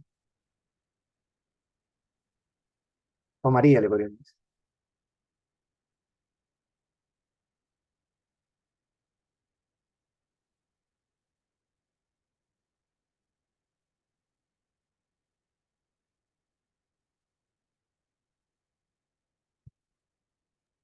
a que si para... ¿Me escuchó? ¿Sí? ¿Te escuchas? Que para romper como el lazo Estado-patriarcado no hay que cambiar ni uno ni lo otro, sino que hay que romper como con las relaciones de poder, que son las que en realidad promueven que el Estado sea patriarcal, ya que esa relación de poder que tiene el Estado con las personas es la que infunde como en realmente esas normativas patriarcales o cosas por el estilo. No sé si va Muy, por ahí. muy bien, Matías, por ahí va, sí, por ahí va. Dale instantáneamente. ¿Se me escucha? Sí, O sea, bueno, por como lo fui leyendo, lo fui repasando, yo creo que va como una cosa exosistémica a macrosistémica en el fondo. Si en el fondo el patriarcado lo vemos como el macrosistema y el Estado como parte del exosistema, no sirve de nada despatriarcalizar el Estado porque en el fondo no estamos atacando el problema real que es el macrosistema, que es el patriarcado en sí. O sea, lo único que estamos haciendo es despatriarcalizar una herramienta del sistema, del patriarcado como tal. En el fondo no estamos atacando el problema principal. Lo veo como desde esa lógica, como algo que es estamos simplemente viendo el problema desde una lógica del exosistema, cuando debe ser algo macrosistémico en el fondo. súper. Gracias, Isjan, gracias, Matías. Sí, complemento un poco nomás lo que plantean, pero como lo leen es desde donde se plantea, ¿no? O sea, no, despatriarcalizar el Estado sería como tapar, digamos, un bache en la calle con tierra, ¿no? Entonces, en algún momento con la lluvia, con el viento y todo, el agujero, el socavón va a aparecer de nuevo igual porque el problema no es el agujero, sino es la calle, ¿no? Entonces, hay que apuntar en el fondo a la lógica macrosistémica, obviamente, como decía ahí Istan, que es como la cultura dominante patriarcal. Entonces, ahí nos va a quedar también abierto en el fondo porque mi lectura, obviamente, es que María Galindo, digamos, y la organización Mujeres Creando es una organización plenamente antiestatista, ¿no? Y, y básicamente también es una posición, un posicionamiento que también nos tenemos que cuestionar, ¿no? Nosotros somos parte también, nadie se nos preguntó, pero somos parte de un Estado y estudiamos, ustedes ahora, yo estudié y trabajo también en una organización pública que es del Estado, ¿no? Una universidad estatal, ¿no? Entonces, hay que revisar un poco eso, por eso también las luchas, lo escuché en un congreso hace un tiempo, se pueden hacer dentro del Estado, con el Estado y contra el Estado, ¿no? Que puedo estar dentro del Estado, trabajar de alguna manera en conjunto con el Estado o hacerlo desde fuera, ¿no? O contra el Estado, y que es lo que hace, digamos, este planteamiento de Galindo, ¿no? Angie, dale nomás. ¿Y puede volver un momento al PowerPoint anterior donde decía como negación de conflicto alguno entre el Estado y las mujeres? Si puedo devolverme ahí, Mm. a ver, déjame ver. Negación del conflicto entre el Estado y las mujeres. ¿Esa o la anterior? Sí, eso. No, Ya, ahí, esa. dale. Es que hay un concepto que principalmente se popularizó, no es como algo establecido. Ocurrió en México porque allá ocurren muchos femicidios. Ujú. Entonces crearon un concepto mayor que el femicidio, que es el de feminicidio, que tiene que ver con que no es solo que asesinaron a una mujer por ser mujer, sino que esto mismo que estamos hablando existe toda una lógica mayor, macro, sobre que desde el Estado no se protegió a esta persona desde antes, ni durante, ni después. Claro, totalmente. Y tú lo relacionas con esta parte de lo que plantea la teoría, ¿no? Sí, porque es como en ese espacio como que trata de desligarse de su responsabilidad. Justamente. Estoy totalmente de acuerdo con lo que planteas. Y claro, con lo que se plantea, digamos, desde esa concepción conceptual, digamos, desde ahí de México, que sí, sí, pues el femicidio, el Estado lo ve como un acto delictual particular, ¿no? Entonces no se cuestiona más allá, y son los feminismos quienes cuestionan eso, porque no es como, no es porque antes se hablaba de hecho el mismo concepto homicidio es homicidio, viene de hombre, ¿no? Del asesinato de un hombre. El femicidio es un concepto que se crea para visualizar, digamos, la lógica patriarcal del móvil del asesinato. Pero claro, es ahí donde esta teoría es muy interesante y gracias a lo que también aportó Angie con eso, porque lo que nos permite ver es que claramente el tema es mucho más profundo. Y creo que María Galindo es muy certera en hacer este reconocimiento, digamos, que también recoge, como ella también lo dice, pues, trabajos de manera colectiva, sobre todo de muchas mujeres, ¿no? Hay una... La Ari avisa que el PPT ya está en el Drive por si acaso. Sí, yo lo mandé también por PDF, PDF y PPT, en los dos formatos. Ya, continuamos. Homicidios, femicidios y feminicidios. Esas son porque básicamente la diferencia entre el homicidio, femicidio y feminicidio, ¿no? Es que el homicidio está tipificado como un asesinato, ¿no? El móvil no puede ser variable, tiene que ver que es sujeto de investigación. Pero en el caso del femicidio, es una lógica de que hay un móvil en el fondo patriarcal de asesinato, ¿no? De violencia hacia la mujer. Y ahí, bueno, lo que complementaba también ahí. Vamos a seguir. Les voy a plantear, digamos, pasemos de largo y así terminamos antes, ¿les parece? ¿O prefieren hacer un break, por ejemplo, ahora y después volver? Pues no nos queda tanto según yo.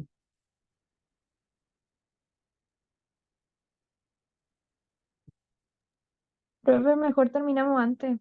Sí, yo creo que pasamos de largo, ¿no? Ya, pasemos de largo, dicen dos personas. ¿Hay alguien que se oponga?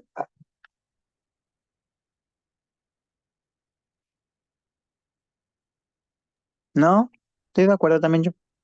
Si el Mario está de acuerdo, entonces se hace. ¿Ya? Ah, Faltaba yo estaba esperando el voto de Mario. Si Mario decía que seguíamos, seguíamos. Si no, se paraba la clase. Si Mario dice se para la clase, se para la clase. Ya, seguimos. Seguimos entonces, ya. La despatriarcalización, ahora viéndolo, digamos, desde el plano utópico, porque hay algo que no está en este mismo texto, pero está en otro que les mostré la otra vez, que sé dónde lo tengo, pero anda por ahí, que todavía no me termino de leer que se llama Feminismo Bastardo, que también es de la María Galindo, donde plantea en alguno de los artículos, que es como una compilación de artículos, ella plantea y dice, en realidad como que la mente, digamos, o el colonialismo nos hace entender de que en realidad nos crea una distopía. En el fondo el colonialismo es una distopía. Mi entendimiento actual es que en realidad el colonialismo creó una distopía en las sociedades, ¿no? Plantea en el fondo las utopías desde esa misma mirada, digamos, como de su visión, como algo inalcanzable. Y Galindo dice, no, pues, básicamente nosotros y nosotras tenemos que crear en el presente, en el ahora, empezar a crear esa utopía. Porque si creemos de que el utópico es inalcanzable, es porque se nos implantó la idea de que existe una sociedad que no es alcanzable. Y entonces lo creamos en el lenguaje y lo creamos en nuestra realidad. Entonces, cada vez que vemos una idea que pareciera difícil de lograr, decimos, pero eso es utópico, no se puede lograr. No, eso lo que dice Galindo, no, sí se puede lograr. El tema es que no se va a lograr de la forma en la cual nos enseñaron. No se va a lograr con la organización de un Estado patriarcal, pero sí se va a lograr, o se podría lograr desde otras formas, ¿ya? Entonces, cita dice, la despatriarcalización es la ingeniosa capacidad de inventar un nuevo sustantivo que no figura en ningún diccionario, ni en latín, ni griego, inglés, ni español, ni en quechua, ni en aymara tampoco. Una palabra matriz que servirá para derivar de ella verbos, adjetivos y gerundios con que deshacer, destruir, desarmar, desmontar, desestructurar, demoler, derribar, desarticular todas y cada una de las capas de las opresiones que nos sujetan, ¿ya? Acá importantísimo igual, porque claro, el concepto de despatriarcalización es un concepto que instaura y crea, digamos, Galindo. Entonces, es un concepto, bueno, esto es del año 2013, entonces ya va a cumplir 11 años el próximo año, tiene una década de existencia, pero es un concepto que recién se está discutiendo, se está como transmitiendo. Espérenme que ahí el cierto ser votó y después me embargo. Ya, no es tan grave, ya. Entonces, es importante porque dice, la despatriarcalización funciona no solo como un concepto, sino como una forma de ver, una forma de crear y de desarmar, es como una metodología, finalmente, lo que está planteado. Después tenemos la lógica de lucha no es la victoria finalista, sino el sabotaje permanente y tenaz. Por eso, al plantear la despatriarcalización, nos planteamos un sujeto, un horizonte, una práctica y muchas luchas al mismo tiempo. Es una matriz que da para echar raíz y dar frutos a la vez, ¿no? Y acá es importante, pues, les voy a hacer el cruce también con lo que vimos, sobre todo el semestre pasado, con la matriz, digamos, que se plantea a partir, digamos, de lo que dice Foucault, ¿no? De los procesos de normalización y de la anormalización, ¿no? De esta lógica dicotómica. Eso es una matriz, ¿no? Esa matriz que yo les decía que nos hace separar todo en dos posibilidades siempre, ¿no? Acá lo que se plantea es una nueva matriz que en el fondo no es una matriz que tiene, como dice ahí, un final, no está escrito el final, es una matriz para empezar a crear ese camino, ¿no? Y ahí es donde hace sentido, digamos, la inclusión del concepto de utopía, ¿no? En el fondo de una creación en el presente, que era lo que yo les planteaba la otra vez en la pizarra, ¿no? Cuando les ponía el concepto de esta línea temporal donde colocaba retrotopía hacia la parte más izquierda, la utopía más hacia el centro y la distopía más hacia el futuro. Y el tema es que en realidad esa lectura que es eurocéntrica, básicamente la distopía siempre ha sido nuestro presente, ¿no? Nuestra utopía se nos ha mostrado como un futuro inalcanzable y que ahora lo que dice o lo que plantea María Galindo, sin decirlo en estas palabras, yo lo recojo de esta manera, es que en el fondo vivimos en una sociedad, como se plantea, distópica, retrotópica también, o sea, pensando en lo que hablamos sobre el tema, por ejemplo, de Kass, etcétera, Milei en Argentina, es como decir, no, tenemos que desarmar esta lógica distópica, retrotópica y creemos esta lógica más utópica.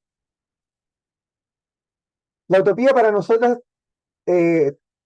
debería decir ahí, no, la utopía tiene para nosotros un carácter urgente, porque queremos gozar de nuestras vidas. Por eso la despatriarcalización no es un estado definitivo, sino una acción permanente de desestructuración.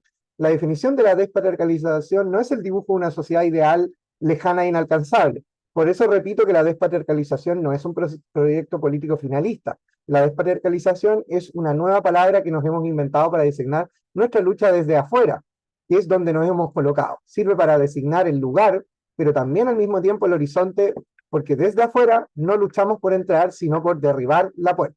Y ahí es donde les digo, en el fondo, con la lógica de estar fuera del Estado y luchar contra el Estado desde fuera, ¿no? Y cuando habla de botar la puerta es votar al Estado, en realidad significa de votar la patriarcalización que tiene el Estado como base. La despatriarcalización nos permite entender la desobediencia cultural como una estrategia liberadora. Nos permite entender el cuestionamiento de la familia como una estrategia liberadora, nos permite desplegar la desobediencia cultural en las direcciones y entender la huida como una estrategia liberadora, ¿no? No hay construcción de conocimiento posible ni de lucha tampoco desde la individualidad aislada, sino solo desde la complicidad complementaria, ¿no? Ahí la desobediencia cultural tiene que ver en el fondo se plantea el ir en contra de lo que se nos establece como el camino a seguir, ¿no? Y ahí por eso nos da el ejemplo de la familia, de la cultura en sí misma, por la familia, por el modelo de familia. El modelo de familia heteronormada tiene una lógica patriarcal dentro de esta lectura. Entonces, por lo mismo, el no seguir esas lógicas hablaría en el fondo de un proceso también de despatriarcalización. Ahora vamos a escuchar un poquitito a la María Gabriela. Me voy a silenciar. Si no se escucha, me avisan por el chat o algo así.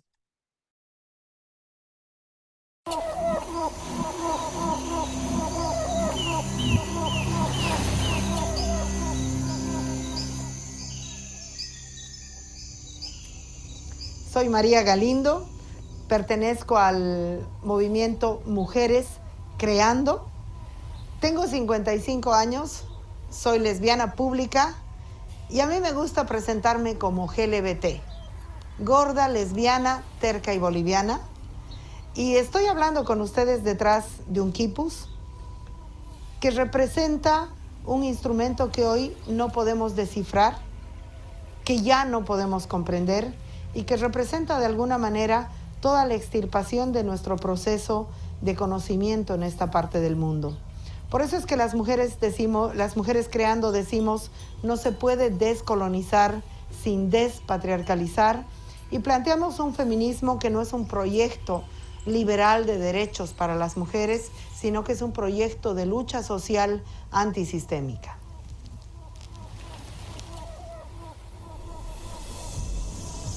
La despatriarcalización es una propuesta política y tengo que decirlo, nacida de mi autoría, nacida en el seno, en la barriga, en las tripas de las mujeres creando, que ha sido plagiada por el gobierno boliviano y que ha sido también plagiada luego por muchos intelectuales, especialmente feministas, que no reconocen la autoría, y a mí me parece es un juego de deshonestidad intelectual. La despatriarcalización la planteamos en 3 sentidos. El primero, como un hecho que ya está sucediendo en nuestras sociedades, que quiere decir que las mujeres, especialmente las mujeres del campo popular, las mujeres de abajo, las mujeres más pobres, las mujeres más jóvenes, las lesbianas, las trans, las mujeres en prostitución, estamos ya en un proceso de desobediencia que yo la llamo como un proceso de despatriarcalización de hecho. Entonces la despatriarcalización en ese sentido es un punto de partida.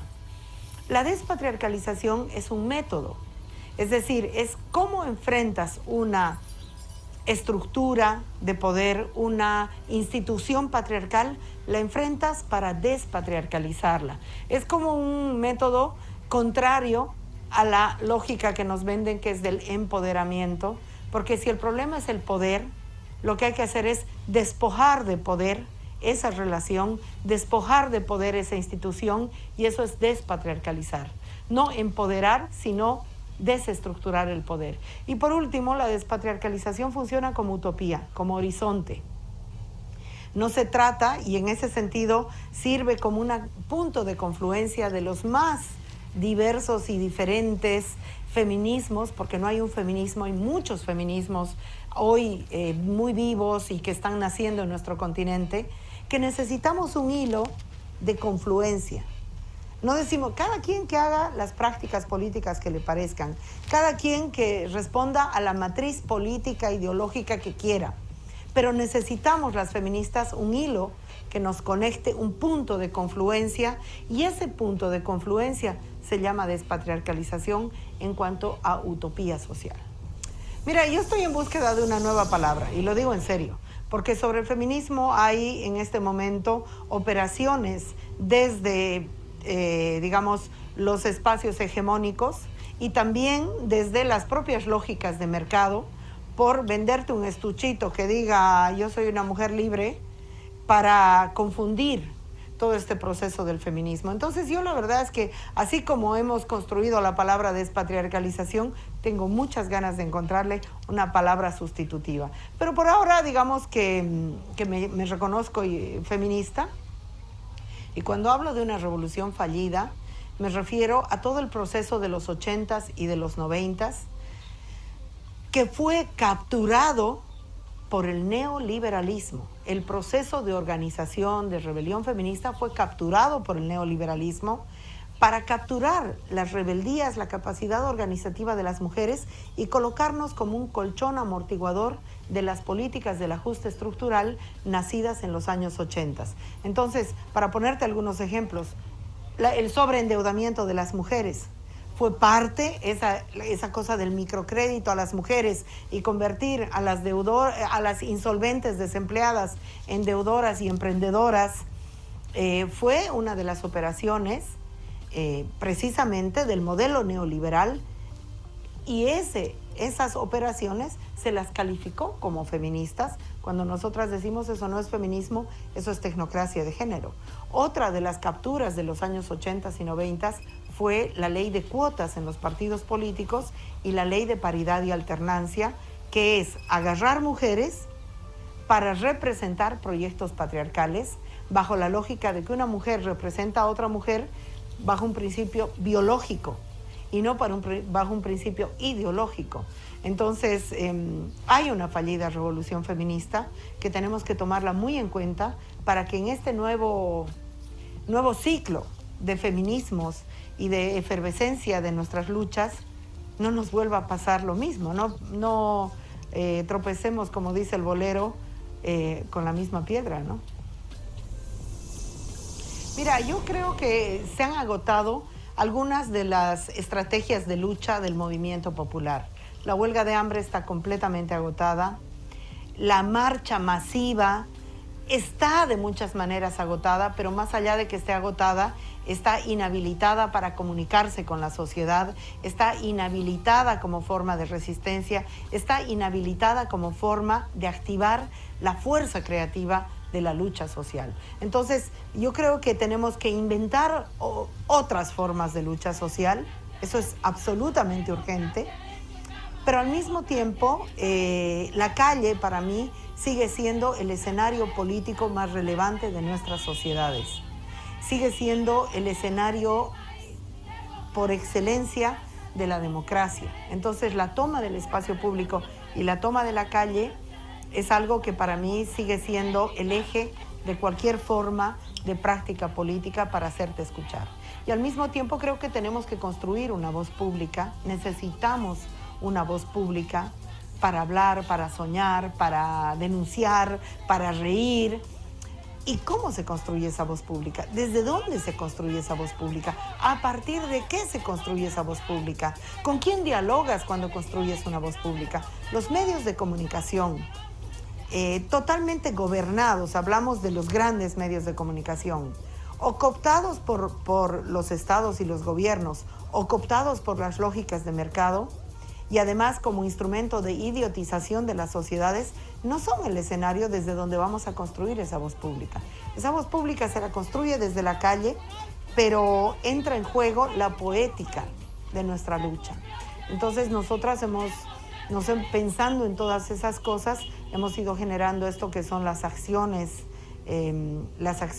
políticas de toma del espacio público, que son muy conocidas. O sea, las mujeres creando venimos hace 20 años realizando acciones desobedientes, inesperadas, irreverentes, alegales, ilegales, sorpresivas, histéricas, histriónicas, que funcionan para haber construido esta voz pública que hoy representamos en nuestra sociedad. Bueno, yo quiero compartir con los chicos de Córdoba un graffiti que me lo dijo al oído una puta. Un pene, cualquier pene, es siempre una miniatura y no hay mucho más que decir.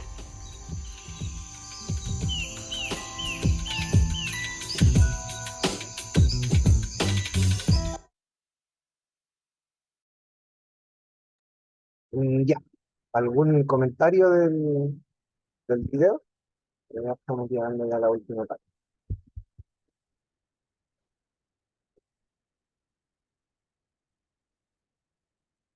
Dale, Islam, Aló. dale más, si te escucha. En realidad a mí me parece súper interesante lo que hablan. En el fondo encuentro que también es en realidad lo que se tiene que hacer. Especialmente uno de los puntos que me resuenan harto y porque en general a mí en general como que también se alinea un poco con mi pensamiento es el tema, por ejemplo, que decía el tema del poder, que en el fondo no era una cosa simplemente de tomar el poder, sino una cosa de construir el poder, en el fondo, de desbaratar el poder en el fondo. Lo cual a mí en el fondo igual me hace sentido porque siempre que haya poder va a haber resistencia en el fondo. Entonces, si el objetivo siempre va a ser llegar al poder, siempre va a haber esta lucha en el fondo de quién está en el poder.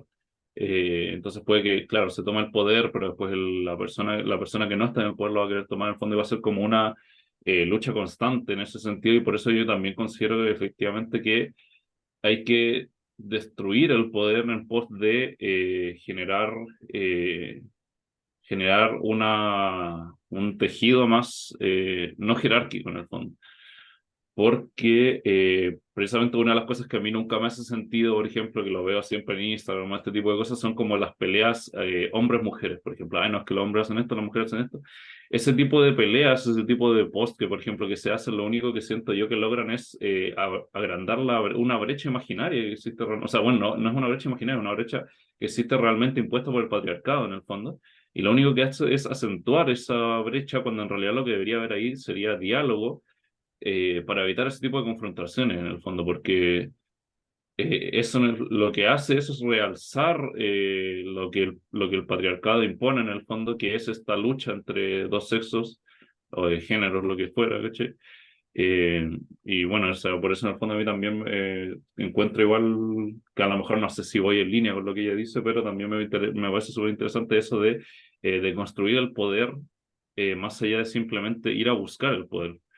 Eh, Porque, como dije anteriormente, cuando hay poder siempre va a haber resistencia en el fondo, independiente de quién lo tenga. Ujú. Gracias, Ayrton. Bueno, claro, y ahí ella la que habla es en el fondo de qué sirve estas conceptualizaciones como el empoderamiento. ¿Empoderamiento para qué? Para meterte en la misma lucha de poder, y ya como ella describe, ya es una lucha patriarcal. Entonces, como me voy a poner siempre voy a estar luchando contra algo, como con la superficie de algo que es mucho más profundo, ¿no? Entonces, por eso habla de los cuoteos, en el fondo políticos dentro del Estado. No se saca nada con el fondo como si esto no tiene un trasfondo, ¿no? Gracias. Y ahí dice la Antonia, dice, ya, pero los hombres mienten. Bueno, sí, sucede. Está sucediendo. En síntesis, entonces, lo que se plantea, digamos, desde acá, y que se los dejo también para que lo vayan reflexionando para la evaluación que se viene prontamente, es por qué es importante este trabajo que estamos haciendo acá y que estaban haciendo en el curso de psicología social, porque trabajar en la calle, trabajar con la gente, trabajar en las organizaciones, eh, requiere de entender de que todas las organizaciones van a tener una lógica patriarcal de base, y van a tener un pensamiento colonizado a partir de esa lógica patriarcal. Entonces, el trabajar desde lo que implica formarse, digamos, desde lo profesional, o que sea una herramienta realmente de transformación social, es necesaria como la lectura base de nuestra matriz, es donde voy a ir, familia, y cualquier tipo de organización social, voy a tener que entender de que va a haber una lógica patriarcal desde atrás, ¿no? Que va a ligar el camino de donde se van a mover los distintos individuos y colectivas en ese sentido. Entonces, yo llego a estudiar en la Universidad de Playa Ancha, etcétera, es una universidad del Estado. El Estado es patriarcal, entonces la universidad va a ser patriarcal, y obviamente vamos a ver en el fondo el desmedro de mujeres, disidencias, si queremos, voy a usar ese concepto ahora, ¿no? Pero entendemos para dónde va. Y va a funcionar desde ahí. Entonces tengo que entender cómo voy a luchar, dice Galindo, ¿no? Para desarticular eso, ¿no? Y ahí es interesante esos momentos que ella habla, ¿no? De la despatriarcalización es algo que se está dando ahora, es algo metodológico, y también es algo de una construcción utópica, ¿no?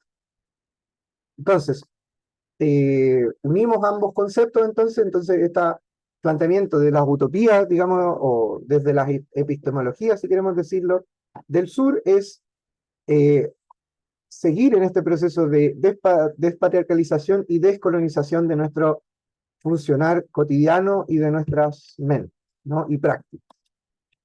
Esto, bueno, ya se los dejo ahí, era el texto que también les había dado para que lo lean. Ay, se me olvidó el nombre de ella, John Bamba, no me acuerdo cómo era difícil. Lo de Dussel lo vimos la semana pasada, si no lo vieron lo ven después. Acá no me acuerdo qué había.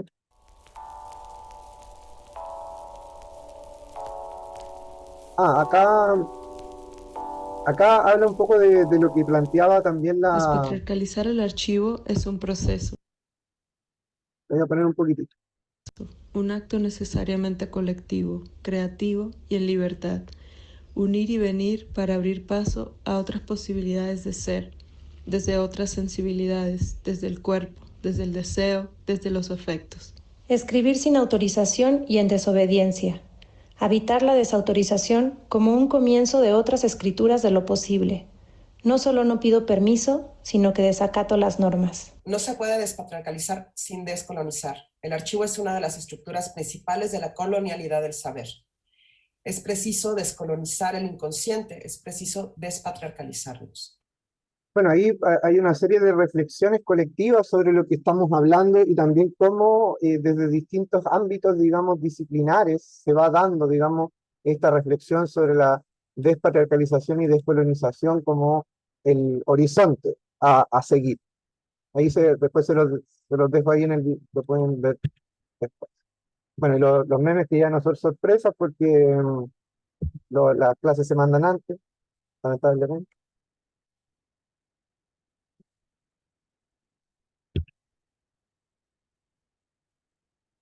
Debo decir de que este me dio mucha risa porque es verdad cuando uno como que empieza como a cuestionarse todas estas cosas, es como que romantiza rápidamente, por ejemplo, a los pueblos precolonización. Pues, entonces te das cuenta que no, obviamente también tenéis que cuestionarlo y tensionar también esa parte. No había un mundo ideal necesariamente antes de la colonización. Es que igual existe como esta idea de que cuando uno está mucho en un lado, después se tiene que ir al extremo del otro, y ya como que después de pasar un tiempo como que encuentra un equilibrio. Sí, como que ahí lo que plantea Angie es como muy esta lógica dicotómica que tenemos, pues entonces pasamos de un lado al otro porque siempre vemos dos alternativas nomás. Entonces, claro, y la idea es como no verlo necesariamente desde ahí. Sí, por ahí va. Este también me dio mucha risa, debo decir. Lo descubrí. Voy a tomar nuestro sticker. Claro, descubrí tu sticker. Bueno, y la película que les había hablado, que todavía la ando buscando, en cuanto la encuentre se las voy a compartir. La película mexicana de este profe que llega, digamos, a este pueblo en México, peliculaza, mi película del año, yo diría. Está top 1 en el ranking del año. Y esta otra película, eh, que es de un director de Senegal, que se llama Ousmane Sembene, que es un director bien conocido en el ámbito, digamos, más elitista del cine arte. Y esta película es cortita, voy a tratar de bajarla, porque yo la vi en una plataforma, en Movie, que dura como media hora. Es una película bien incómoda, hay que decirlo, pero trata en el fondo de una chica africana que trabaja, digamos, en la casa de unos colonizadores blancos en Senegal, no recuerdo si era en Senegal o en Argelia, pero por ahí, ¿va? Creo que en Argelia. Y este matrimonio occidental se devuelve a Francia y se la lleva para que sea la asesora del hogar en su casa. Y ahí se desarrolla la historia. Es súper incómoda la película, va a durar poco, es como que en realidad hace denotar lo más perverso y macabro, digamos, del pensamiento colonial. Así que si puedo se la voy a compartir para que la puedan ver. Y eso sería entonces, querides, por el día de hoy. ¿Dudas, consultas? Por mi parte, no. No sé quién dijo eso, pero gracias. O el Mario. Si el Mario no tiene consultas, no hay dudas. Entonces quedó todo claro. Ay. Ya, alguien que no sea Mario, que sí tenga alguna duda o consulta. Muchas dudas, pero no sobre la clase, como a la vida. Entonces la clase cumplió con su cometido el día de hoy, es generar esa reflexión y esas dudas que hay que... Yo se lo planteé ahora que Angie lo hizo. Todo el mundo en el fondo que nos hemos cuestionado, aunque sea mínimamente un poco nuestra realidad como personas colonizadas y patriarcalizadas, estamos constantemente cuestionándonos muchas cosas en el cotidiano, ¿no? Ayer me pasaba, yo no sé si les he contado esto, pero yo aparte, bueno, de hacer clases y todo, también soy como DJ como hobby. Entonces, coloco música de repente en algunos espacios. Y ayer me tocó ir a colocar música en una fiesta como de una empresa. Y, y me di cuenta después de gracias, Isla, esa me la compré con la pandemia, porque me empezó a doler la espalda haciendo clases, así que me tuve que comprar invertir, aunque el Artemio, mi gatito, la tiene llena de hoyos. Pero, y me di cuenta después de un rato que puse en gran parte de la tarde y de la noche, puse casi pura música latina, y no solamente reggaetón, voy a decir. De hecho, no soy muy bueno como DJ de reggaetón.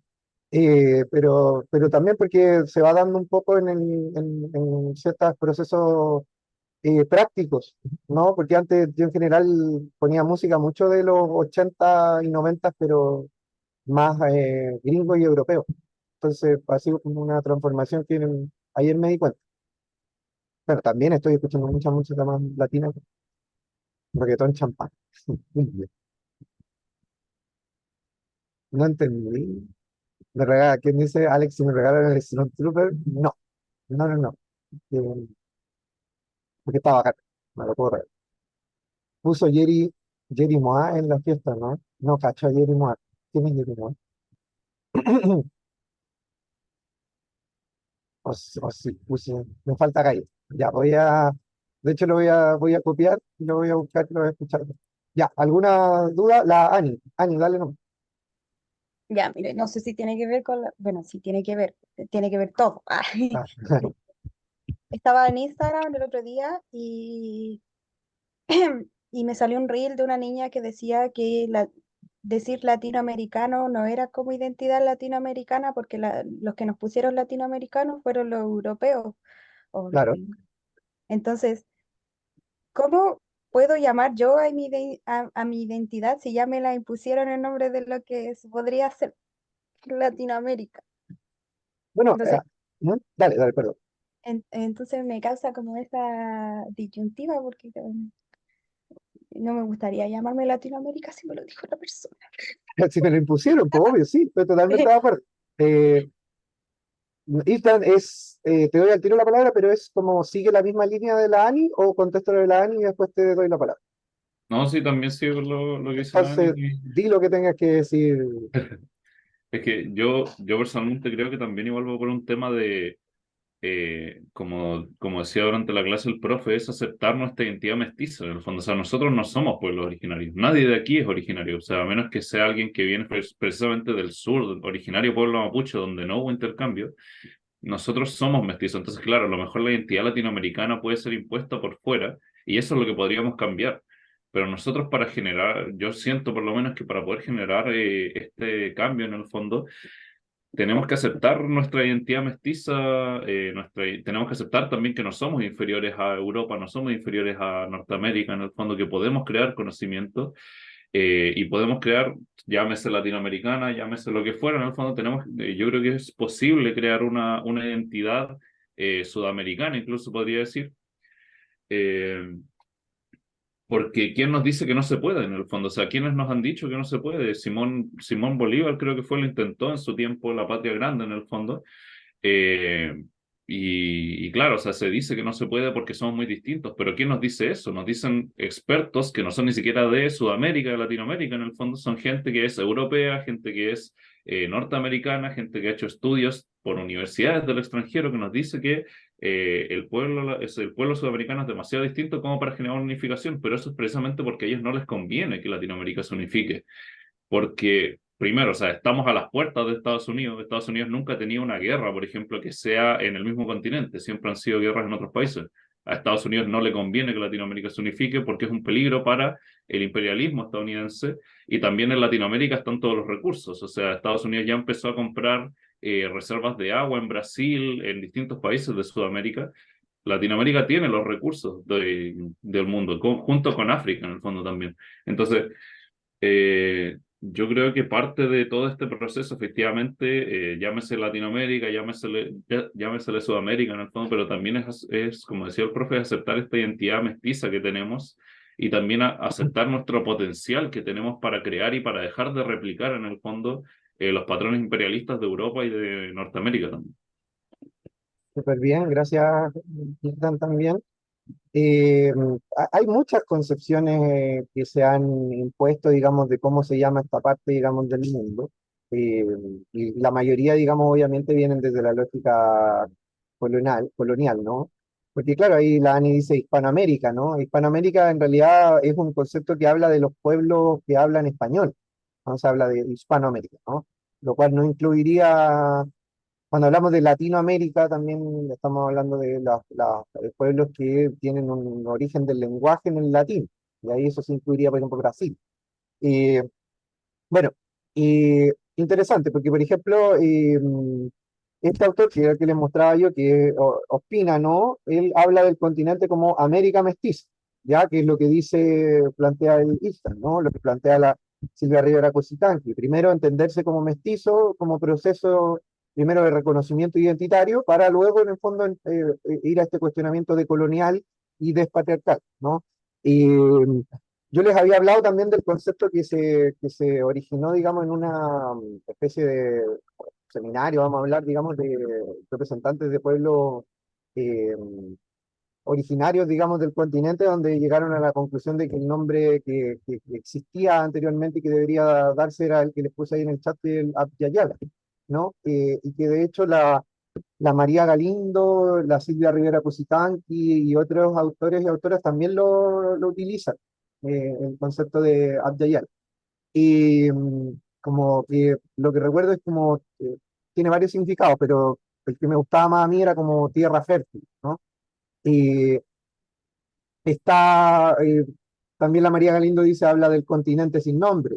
Eh, entonces hay varias concepciones. Creo que también lo que plantea ahí el Islam es interesante en el sentido de que, claro, este proceso en el fondo de reconocimiento del mestizaje, del reconocimiento del colonialismo y del patriarcado, probablemente y deberían llevar, digamos, un proceso de adquisición y de construcción identitaria que probablemente va a tomar un nombre. Podría recoger el nombre de Apeyala, podría reconocer de igual manera, por ejemplo, el concepto de Latinoamérica, no sé, eso es algo que depende mucho de la propia construcción que vayamos haciendo. No es un concepto que vaya necesariamente a nacer de una sola persona, ¿no? Y por eso también en la diapo también se recuerdan que colocaba este mapa, digamos, invertido, ¿no? Que tiene que ver con el sentido también de desde dónde nos paramos a mirar, ¿no? Angie, dale, no. Podría decir que es algo similar, aunque yo considero que mi perspectiva tal vez le falta un poco de crítica, pero mm, no sé, no me gusta como enredarme demasiado en esos temas porque siento que si tienes la forma de acercarte a una herramienta y utilizarla para crear algo nuevo, para criticar otra cosa, para hacer algo más, úsala. Como mientras está ahí y si es lo que hay, como úsala para crear nuevo material, nuevo contenido y capaz desde ahí como que ir criticando, pero no perderse tampoco en la crítica constante, constante, constante, sin crear nada más como algo nuevo a partir de eso. Es que creo que también ahí es interesante de que en realidad el tema de la concepción del concepto simbólico en el lenguaje también puede ir de la mano del otro proceso, ¿no? Creo que no necesariamente, creo que, claro, la ansiedad podría llevarnos a decir, ya, tenemos que tener un concepto, que sería maravilloso, porque en el fondo los conceptos como que nos generan esa identidad, porque era lo que les leía del libro de este, ¿no? En el fondo el lenguaje crea esa realidad, entonces, pero claro,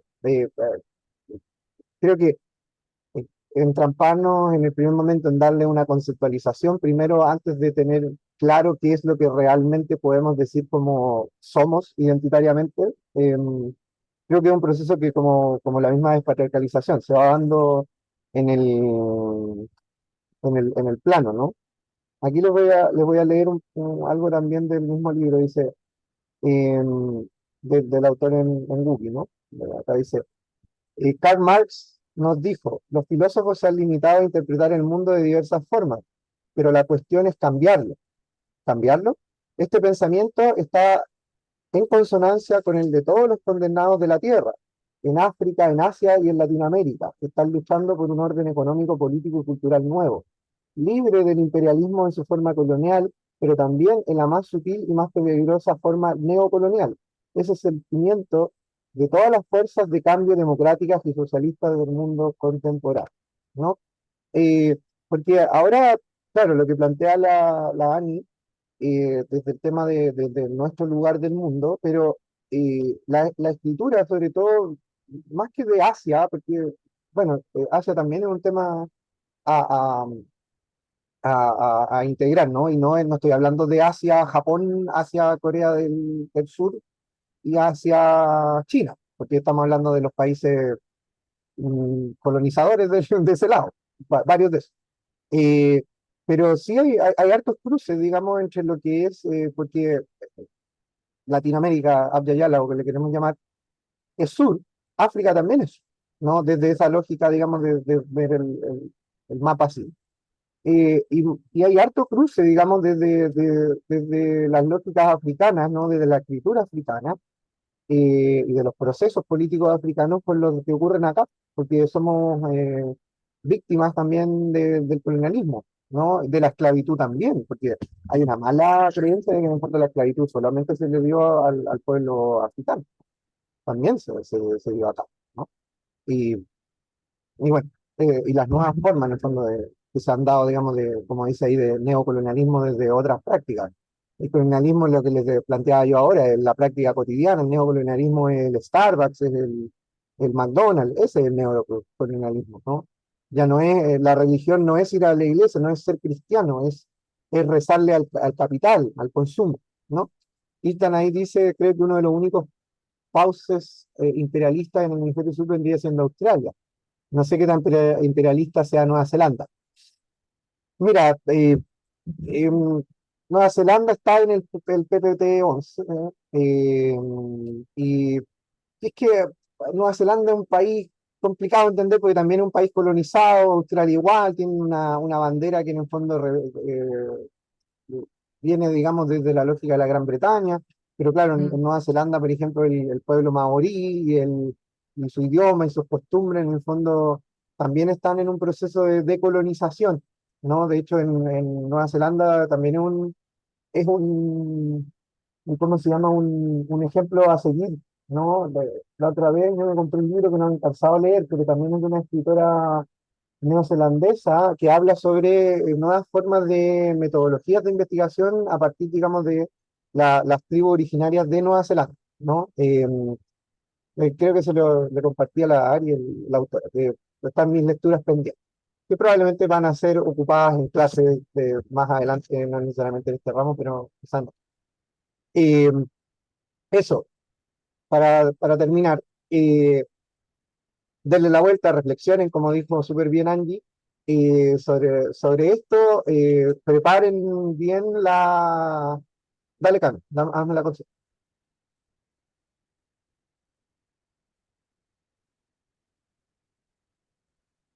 Pregunta si la prueba es con apuntes. Sí, sí, lo mismo que siempre, si finalmente los apuntes no sirven de mucho, porque hay que aplicar, ¿no? Les voy a dar algunos lineamientos de la evaluación. La evaluación va a ser obviamente parte teórica y parte también de aplicación más práctica. Y esta evaluación va a ser un mix un poco entre lo que fue la primera evaluación y lo que es la entrega del informe, porque van a tener que analizar también ahora más de manera más organizacional. Ah, Así que vayan pensando en eso, porque la idea es como no solo tener esto de lo teórico muy bien, cuestionémoslo, pero también cómo lo vamos a llevar a lo práctico, en términos de las organizaciones que están también y han estado durante todo este semestre. Eso, si no hay más dudas, consultas, pues damos por finalizada, digamos, la clase del día de hoy. las unidades teóricas y solamente entonces nos queda la evaluación y la presentación. Lamento que por tiempo no hayamos tenido el seminario o jornada que íbamos a hacer, porque hubiese sido bastante interesante. Pero bueno, lo dejaremos para una próxima ocasión. Ari, dale. Nada, solo quería recordar que estoy aquí para cualquier cosita, para acompañar su proceso de práctica, también si necesitan alguna ayuda con el informe y todo eso. Muchas gracias, Ari. Ahí si quieren tener algún tipo de, no sé, de ayudantía o de repaso también, si tienen dudas, ahí con la Ari y yo dentro de lo posible también. ¿Ya? Muchas gracias. Voy a detener la grabación.